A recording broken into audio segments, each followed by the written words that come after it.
By the way, that gives us a little insight. In that culture, it was still okay for half-siblings to marry. It wasn't necessarily blessed, but it wasn't forbidden yet. To which, bootleg. No, says Amnon. The rape happens, reason fails, violence happens. Every sexual harassment workshop that I've attended and read, I've read a good deal about it, this is a power issue, it's not a sex issue. I'm not altogether clear about that because I have some wires crossed in my head.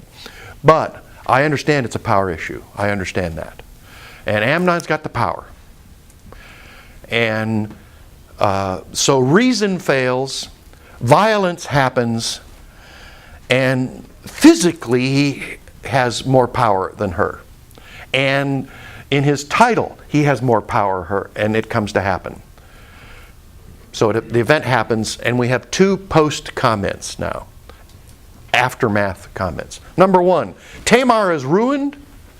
She's culturally ruined and emotionally ruined.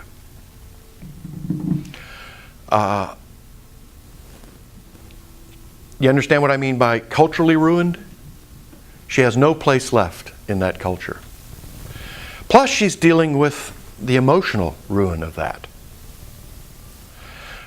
In that culture, matter of fact, I think I told you in the last week or so that Pat and I were watching The Tudors, that Showtime series, and the whole notion of the monarchy and virginity, this is AC stuff here, friends. That was verified information. And so that when the king was going to arrange a marriage, and it was usually for political acts, the first question or the last question that would need to be addressed before the contract is completed, by the way, we're dealing with a virgin here, right? And that's over. And there is no generosity in that culture for that. So she's no longer, she's lost her chattel value, she's lost her political asset value to her father, and she is going to live as somebody's wife or concubine for the rest of her life. However, Amnon, who moments before could think of nothing else but Tamar, turns. See how good the water tastes when you can't have any at all. I'm not necessarily tracking with John Fogerty on a lot of his politics and other issues this day, but I think he knew something when he wrote this song. I doubt that he read this story, but Tamar, Amnon's story, shows instantly the turn of the heart. Once power has had its thing, now what's the tenderness? Now what's the value? You actually see that in the Tudors series also with Henry VIII when he summons bed warmers routinely. And this is rough stuff, isn't it? Amnon despises her, and there's little explanation as to why he does. It could be that she simply resisted him. It could be that she pricked his conscience in the sense of saying, you really are violating the code here. And when he violated the code, he knew fully, it came down upon him, the iniquity that he had participated in.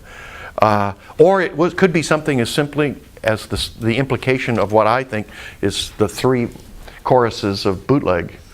He got what he wanted, didn't need it anymore. Who's next? And that was what he was playing. She's worse than a widow now. And she's mourning because she's dead. She's dead. That's the first post story. The second post story is Absalom, the brother, discovers the crime. He might have been just very intuitive. And that sets up the future. David has no control over his sons. A lot like Eli. A lot like Samuel. This theme keeps repeating over and over again. His sons also seem to follow their father's example. The difference was David saw Bathsheba and he said, come on over here. She didn't have any force field protecting her. Did you notice the one-dimensional nature of Bathsheba? I've always assumed I'm sorry to be a little too transparent for some of you, but I've always assumed being the multi-dimensional male that when Bathsheba came, she was charmed by him. Okay. It never occurred to me that he was the king and he had a way of getting what he wanted. And she goes, oh boy, the king wants me. Maybe Richard Gere played the part and she really did want, or whoever spoke. Who's that doofus that leading men? Yeah, Mel Gibson. Moving on. Okay. So what we've got now is, here's the end of the story. Here's the epilogue. We have the murder of Amnon.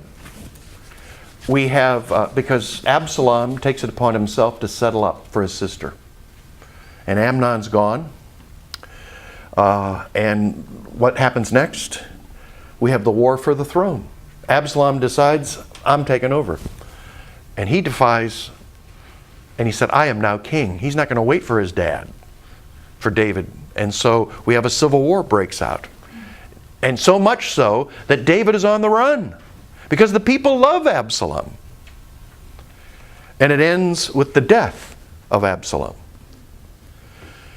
And pretty soon, have you ever heard of the term the northern kingdom and the southern kingdom? Okay, Israel and Judah.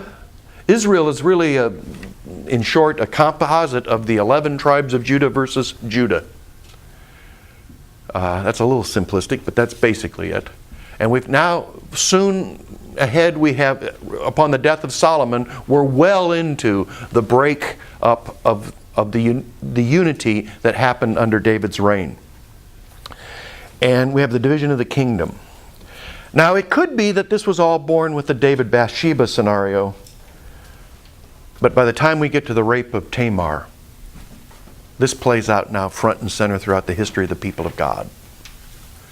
This is something more than the private sin of a despicable human being named Amnon. This is something much more, and that history still is playing out.